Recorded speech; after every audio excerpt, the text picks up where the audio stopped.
And now, do words shape our lives? Yes, absolutely. The media, as Neil was sort of surmising, knows this and puts certain words and certain colors and certain patterns together because they cause a vibration in our mind and our perception, cause certain emotions and vibrations to emit from us, which make us more attractive to like vibrations coming back. Also, we know that when we speak, it affects other people around us, either positively or negatively. I'm sure you've noticed that. So yes, words do shape our lives every single day, and we use a lot of them. We see them in writing. We hear them in different environments. We're looking at them all day on Facebook and other places, other media that we might be accessing. Words are definitely shaping our lives. And so what does that mean? What is a word? Well, it also sounds like verb. I'm pretty sure that word and verb were probably come from the same origin. And when we're spelling words, we're really casting a spell on ourselves. And we're casting a spell, creating a sentence. And so if you think about the usage of even these words in the English language and how ironic it is that we would have the word spelling and casting a spell, and the word sentence as if you were going to be, sentenced to something, right? If you're sentenced to whatever it is that you speak into reality. And so the power of our word to create a sentence basically means that you're going to need to reap the results of that sentence. You're going to live through that. Once you've cast those spells by speaking words, you're going to live through the meaning of those words.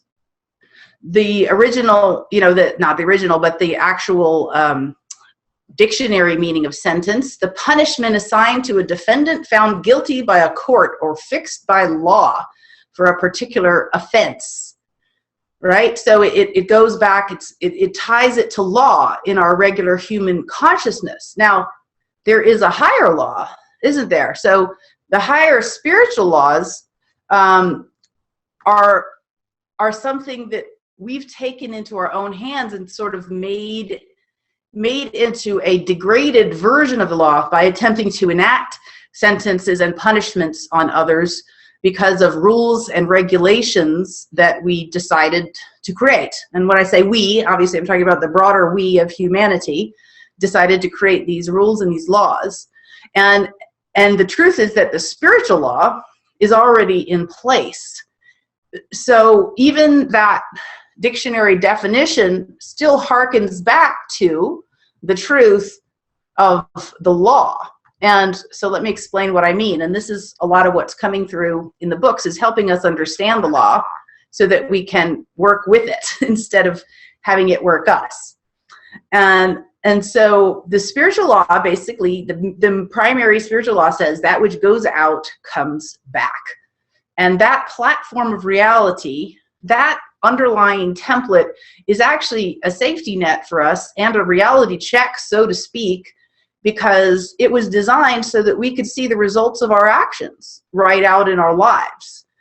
And so you could say that the universe is a giant biofeedback machine, right? So that which is emanating from our mouth is going to come back to us in the form of experiences in reality. And of course, those words are flavored by other things, and we'll get into that too. But the spiritual law is dependable. So that's the good news. So once we get a hold of it and really comprehend what it is, we can count on it.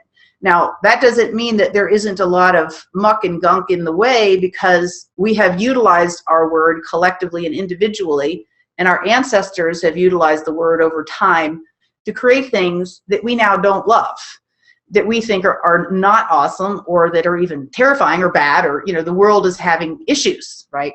And so all of these creations, all of these issues and experience had an origin point from some type of creation, from a thought or a word or a deed or a vibration, and then maybe there were altercations, and there were more words about the altercation, and then beliefs, and then judgments, and then the desire to punish, the desire to get revenge. All these things compounded on each other, and we're still dealing with the fruits of those labors today.